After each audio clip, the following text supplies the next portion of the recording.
ఇప్పుడు మేమైతే cricket match ఆడడానికి వెళ్తున్నాం. సుదర్శన్ ఈడు ఒక ఆటగాడని ఫీల్ అయిపోతాడు. ఆటగాళ్ళకి అందరికి నేను చెప్పేది ఏంటంటే చదువుకోండి రా బాబు first. Friends they're our family, sorry family they're our friends. So family they're our family. రెండు ఒకటే అంట. ఎస్ రెండు ఒకటే. గట్టి చెప్పరా, ప్రతిసారి కామెంట్లు వేయాల్సి వస్తుంది మాటలకి. మరి కొనాలి పెడుతున్నావు నాకు మైక్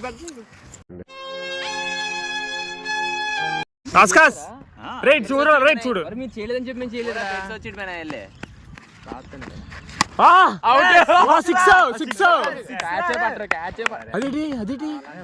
ఏమైందిరా? మాయా లేదు మ్యా, లేదు మ్యా, బాగా ఆడుతాను మ్యా. రాకేష్ ఏమనుకోండి రా ప్లీజ్ రా. సిక్స్ రా